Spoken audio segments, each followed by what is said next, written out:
Hey indie filmmakers, Griffin here. Today's episode is about the many reasons I don't like shooting with a Canon C300 Mark II, or more specifically, why I hate the HDMI output on this camera. Nick and I recorded this episode while I was doing way too much back and forth travel to New York for my job, but after we recorded this, I actually left my position at the Recount to return to freelancing full time and making more videos for you. So after the episode, stick around and I'll explain one of the last things I did at the company before I left. I helped them replace their more expensive Canon C300s with two cheaper cameras, and we'll talk about the ones I picked and why. Hey indie filmmakers, I'm Nick Bodmer. I'm Griffin Hammond, and today I'm here to complain to Nick about my shooting experience with the Canon C300. It's just frustrating me, this camera. Yeah, it's a fancy camera. It should be making you happy. It's a very fancy camera. This is the C300 Mark II. It's not even the latest version. It's not the Mark III that's $11,000. This is the Mark II that is $7,500. If you include the 24 to 70 millimeter lens, it's $9,000. And I'll talk about it. Has a lot of great things about it, but there's just like little details that have come to really annoy me, that like the kind of troubleshooting stuff that is really easy on Lumix cameras, and then just there are no solutions to some of these problems on a expensive cinema camera. So I take it this is a work camera. You haven't up and purchased an $11,000 body for no good reason. Yeah, I it's not normally on a list of cameras that I would recommend, just because I don't love giant cinema cameras. I back at Bloomberg years ago, when I started working there in 2014, they had some C100s. And I was like, oh, this is a great opportunity for me to try a new camera system. It'll be fun to learn something new.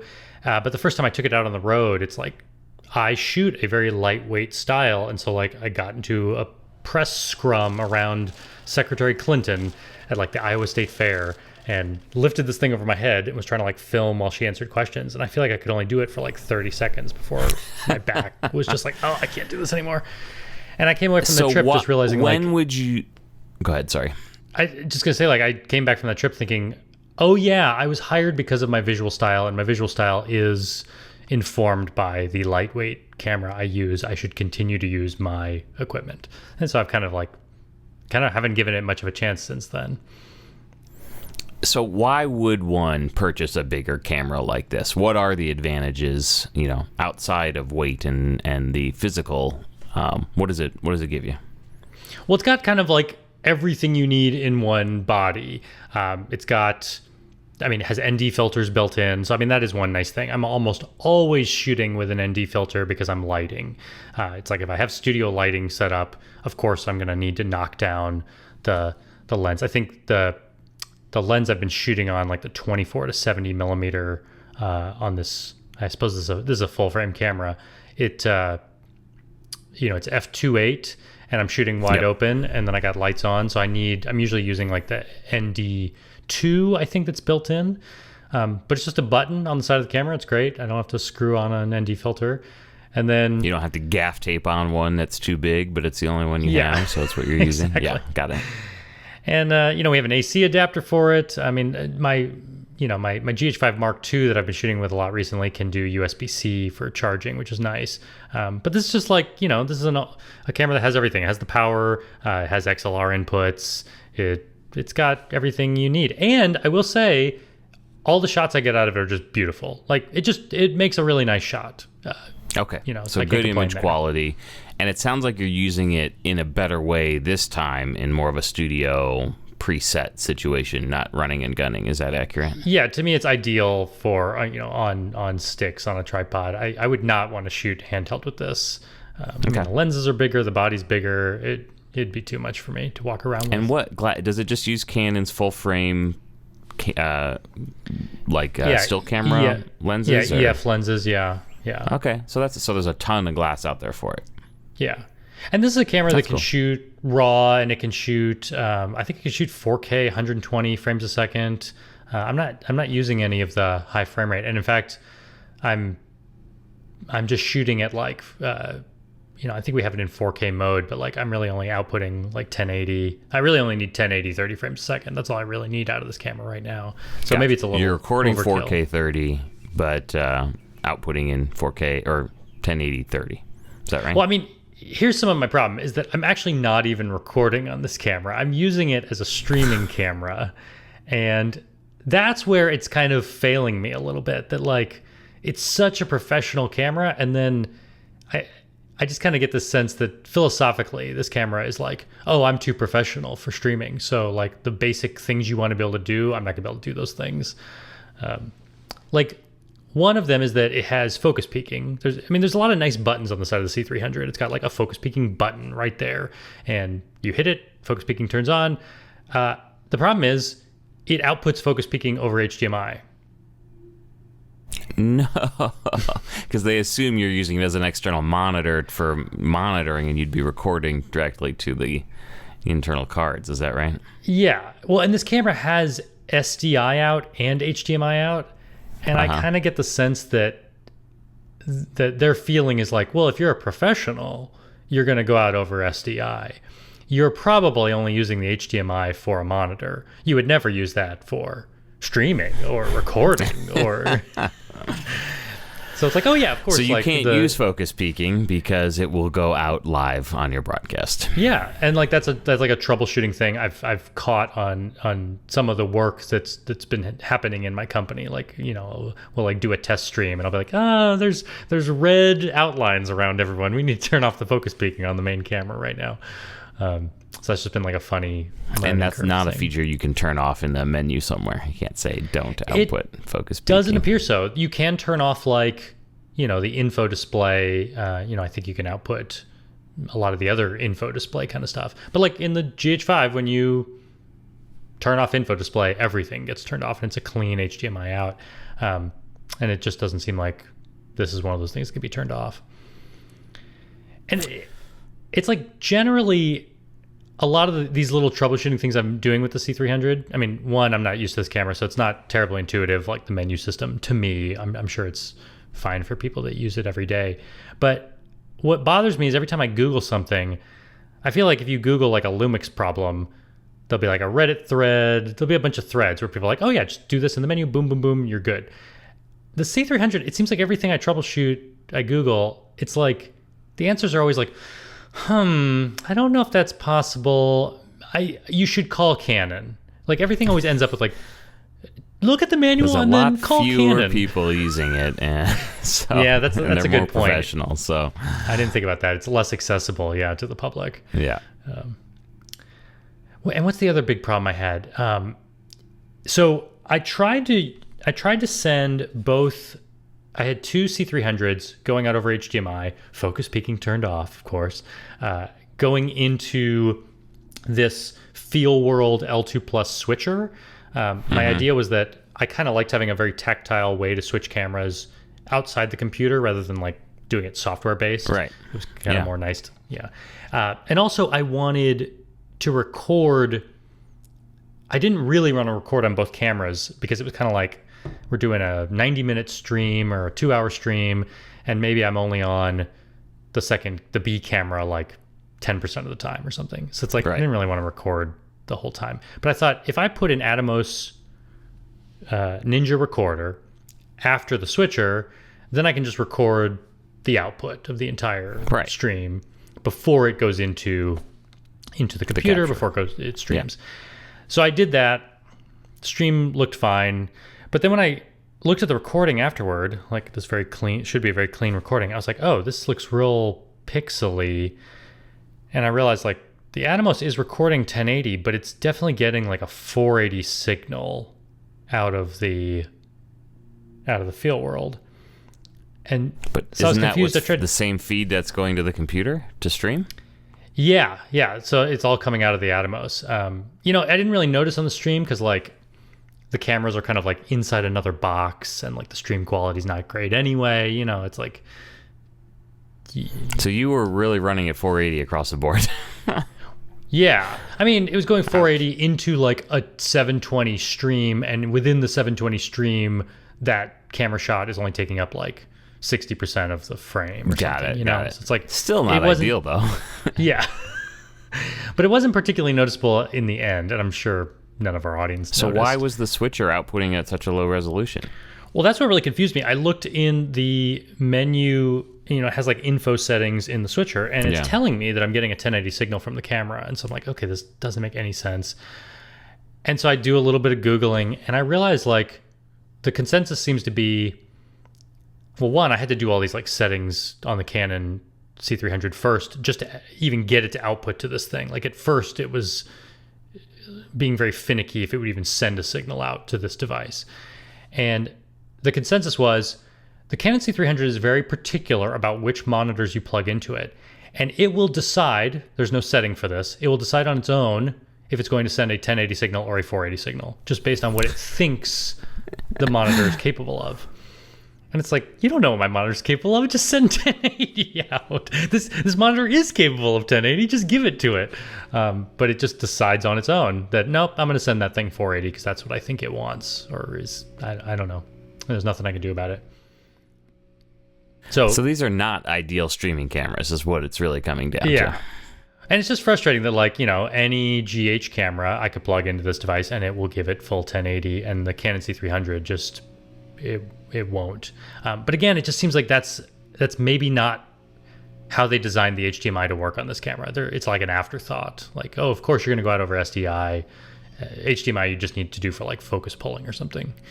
Yeah. Or, you know. So things I'm learning. It just meant I had to scrap the Feelworld. But actually, I came up with like a decent workaround in OBS. I realized that if I put a camera inside, like, what do they call it? Like a group. It's kind of like a folder in OBS. If I put it in the folder and then copy that folder between it's like shared between every scene. There's one place in the hotkeys where I set my like F18 and F19 buttons on the keyboard to be my like hide camera A and show camera A. And as long as camera B is underneath it, you're switching between them. Right. And the cool thing is because these hotkeys are applying it to this group that is kind of distinct but within the scenes, it's like every time I switch scenes, it respects which camera is turned on. So, you know, my concern was if I already have like 8 scenes. Oh, I see. So you can change scenes and have still the appropriate camera appear. Yeah. So I can essentially mimic what the switcher was doing for me, that the switcher was completely independent of what was happening in the streaming software. Because my concern was like, if I have 8 scenes that each have like, you know, this scene has the chat viewable, and this scene has the poll viewable, and this scene is full screen on the camera. If I have 8 of those, I don't want to have 8 more that are these are the 8 for camera A and these are the 8 for camera B. So figuring out how to make that independent was important. So I was able to solve that problem. You made it work. Yeah. So you're sticking with the C300s for these streams and just getting the hardware switcher out of the equation and letting the computer handle it all. Yeah. So now I'm back to using 2 cam links, letting the camera input both And how's that working? Did you get them on different USB buses in order to have enough bandwidth, or? Yeah, that was something we talked about a few episodes ago that I was worried that, like, I think Elgato tells you, like, maybe don't run them on the same USB bus. But I think so far I've never had an issue. I think I determined that maybe on all the computers I'm using, the USB, well, not USB-C, it's Thunderbolt, what is it, Thunderbolt 3? Thunderbolt 4 on the newest MacBook Pro?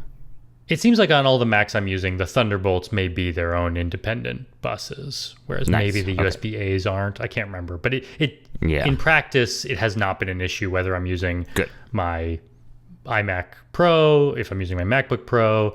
And actually, we could talk about today, I just went out and bought a new Mac Studio.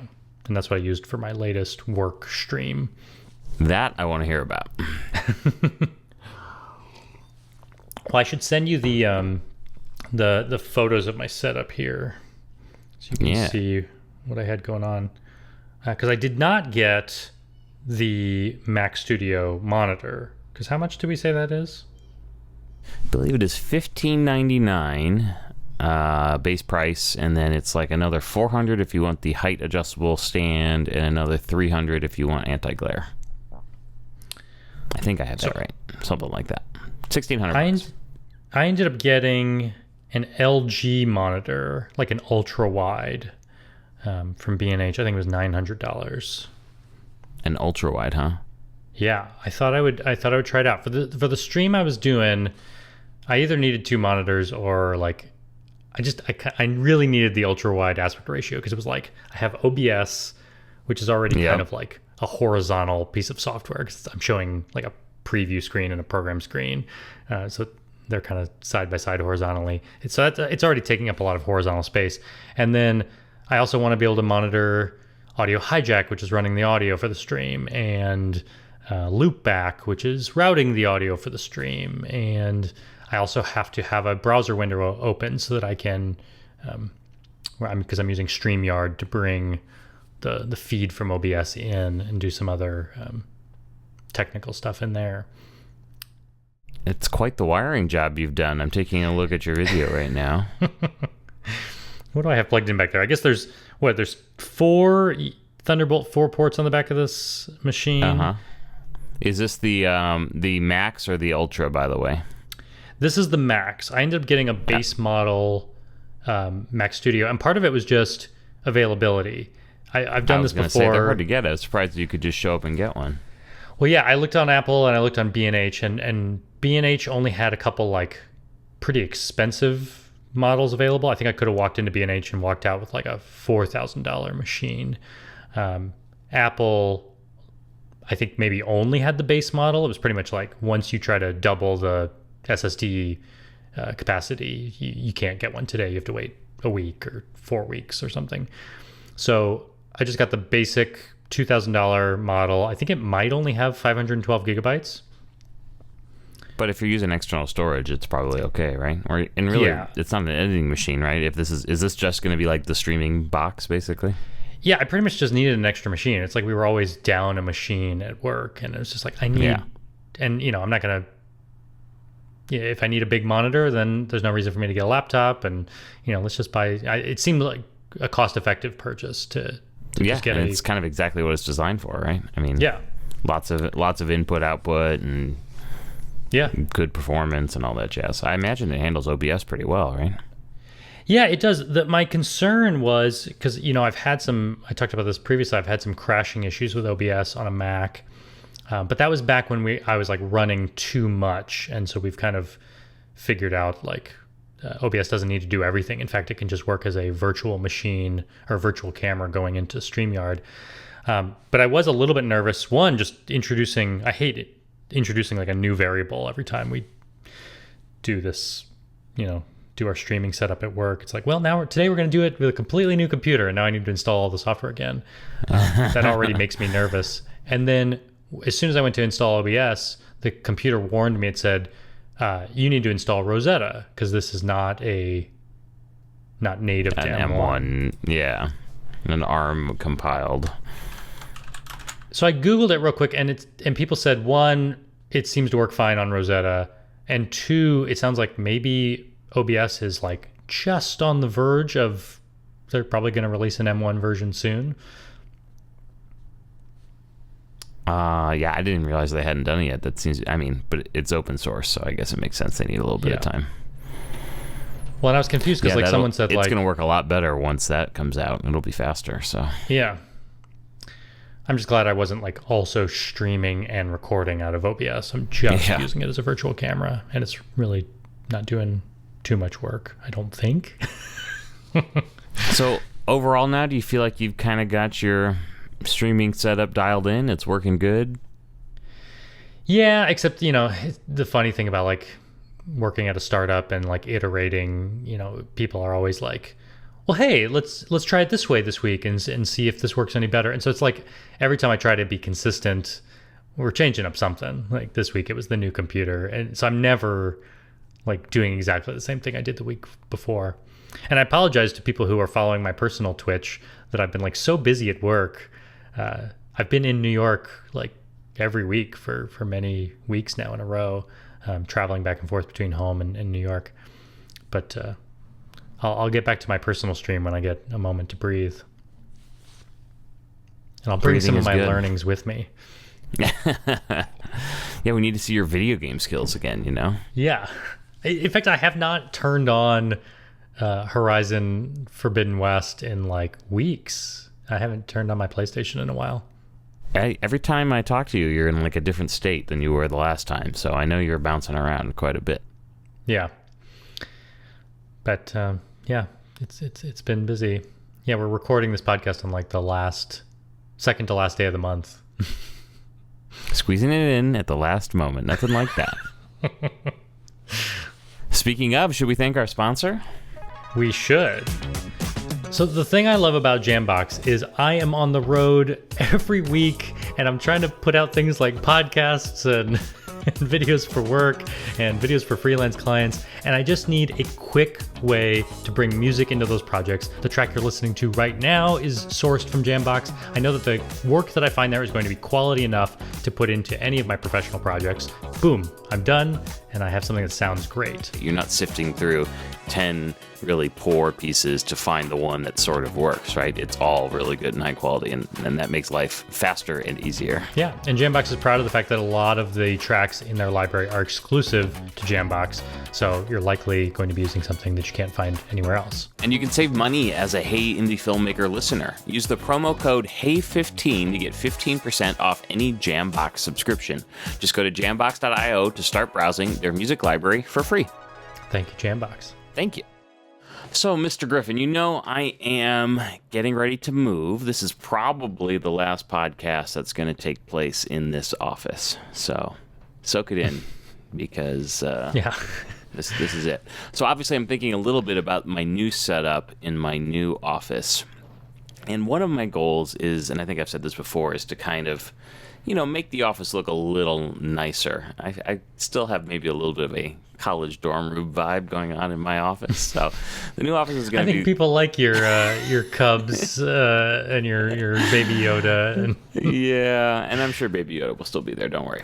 But anyway, one of the things I want to do, so the key light I use right now is a big LED panel light with a large umbrella in front of it, like softbox umbrella. Yeah. But it's huge and massive, and it's not really going to work in the new office. So I'm trying to simplify the setup a little bit, downsize it physically. So I've been looking at some of these key lights that they make for like streamers and stuff. Like Elgato makes a light panel. Yeah. What do they call it? They call it Key Light. Very clever. And I'm just wondering what... Is that the one that like has like a built-in like clamp for your desk? Yes, that's exactly right. So I was thinking I can just clamp it to the desk, just do one of these on one side, it won't be as obtrusive. But what do you think about the light quality? I am guessing it's going to be quite a bit harsher than what I've got, even though it is, somewhat diffuse as a big panel like that. Have you used anything like that before? Do you have any suggestions on if you would do something like this, or if there's a more pro version that might accomplish some of the same goals? What would you do for lighting in the new office if you're trying to keep it looking like a nice office and not a studio? I mean, I'd certainly try it out. I'd be curious to try the Elgato, but yeah, I mean, like, I can't tell looking at this how big it is. I just assume it's not going to be giant. I mean, it is like... It's pretty big. They have 3 different versions, and this is the biggest, their Key Light. So they do have some small ones here. I'll send you another picture. What's big? Is it like 12 inches across or something? Yeah, let's look at the specs. Yeah, it kind of looks like roughly the size of a piece of paper. Yeah, I think that's probably right. Technical specs. So let's see. Brightness, color range, dimensions. It is basically 14 by 10. So piece of paper is about right. Which will be an improvement for a lot of people. Like if you're coming from like a small ring light or I kind of hate it when I see companies advertising like little pocket-sized lights that you attach to a monitor, because it's like, well, that's a spotlight. It's better than it's better than a light bulb, which is like coming from like a tiny little source. But yeah, you want to go bigger. I mean, and what I do is I bounce a light off a wall, so I'm trying to turn the wall into my diffusion. So even I bet I would not like the the Elgato Key Light in terms of its size of diffusion. Like I would be tempted to turn it against the wall and use the wall as diffusion, but I'm assuming a light like this is not powerful enough to do that. Like, does it tell you what the lumens are? Let's see. Brightness 2800 lumens. So that's like about like 3 light bulbs, I think. That's actually like pretty good, but I don't know how that compares to like my Amaran. So I'll probably get one and test it. So maybe by the next podcast, well, I don't know. We'll see how long it takes me to move in. The next podcast might be me in a temporary setup, but the one after that, I'll probably have one of these and give it a whirl. We'll see what happens. Yeah, definitely worth trying. And you'll see, notice that like everyone, I mean, all like the test shots they have on their website everyone's using 2. For like perfectly even light, which is never what I want. No, I was gonna say I don't want that, right? Like right now, I've got the key light up here, which I like. I like a little bit of shadow on one side of my face, as long as you've got something to fill the other side, right? So that's what I've got to figure out as well. Yeah. But yeah, I mean, from a form factor perspective, it's great because you said it clamps to the desk and it's very flat. And, the fact that the diffusion is built into its size rather than like needing to put some sort of diffusion on the front of it is a big deal. Do any of the, a lot of people make LED light panels, right, in a more pro sense. I think even, who's the company we like, Aperture, didn't they just come out with like a more budget-friendly brand or a bunch of lights? Yeah. Well, what am I thinking of? Aperture's whole secondary line called Amaran is like their cheaper stuff. And actually, I think Amaran just came out with like a Westcott Flex Light competitor, right? Right. So I was wondering, like, do you think, is there a way to diffuse something like that in a similar way, or does everything going to need to be a softbox or an egg crate or something like that? They're probably designed more for those types of diffusers, I'm thinking. I mean, they make you can get pretty thin diffusion, like, even like the Westcott Flex lights have like a little softbox that lives on top of them, and that only sticks out maybe 6 inches, if that, 5 inches maybe from the LED itself. Yeah, so I wonder if something like that just for brightness and things like that would be better. I don't know. Yeah. What'd you say the name of that brand is again? Their other brand? Amaran. How do you spell that? Amaran. Yeah, so let's see. They have a new... Actually, this might be an old product. Where is the Amaran soft LED that they just came out with? And they got these new tube lights, which I think look really cool too. I want to put one of those like in the background or something. It's like a fun thing. The tube lights do look really cool. I've been playing around with some Nan lights at work, which like I love them because they're like full RGB. You can do any color. They're a lot of fun to play with. Their build quality is not great. I've had some of the buttons like fall off already. Oh, that's not ideal. So the Amaran F21x, I think, is probably the closest thing that I'd be looking for, right? Let's see. Oh yeah, they're flexible fabric light. Yeah. How much does this cost? I don't know. Let's find out. Here it is on B&H. It's $400, so it's pretty pricey. And then when you like look at all the cabling and like, could you mount it nicely to the desk? That's why I'm sure this would look a million times better, but God, in terms of the light quality for recording, but I don't think it looks as nice in the space, Right. Yeah. So that's what I'm thinking about. So if anybody has any suggestions before I buy anything, I probably will try this key light from Elgato, unless I get a better suggestion before that. Would love your feedback on how you would do some maybe more subtle lighting for things like recording this podcast. Well, and even if you were to test it out and you didn't like it, like I think enough people listening to this podcast are probably interested in a product like the Elgato Key Light that you should definitely get it, and you should definitely record a podcast with it, and we will find out if it looks okay. Absolutely. Live on the air. Okay. That's what we'll do. Yeah. That's what we'll do. And, I do a lot of Zoom meetings for stuff for work, so I thought it would be good, for that as well, right? Yeah. Without being overkill. And how much do those new Amaran tube lights cost? You should get one of those. Let's look. What was the model on that? The it must be T2c or the the T4c? What's the difference? I don't know. It's probably brightness. Oh, it's just length. I think it's size. Yeah. You could get away with a 2-foot as like a backlight very easily. Yeah, those are $200. Yeah. Unless we know anyone who works there and wants to send us one to try out. Hint, hint. Just kidding. Just kidding. It says new item coming soon, so you can't even get one yet. Yeah. Should I pre-order one?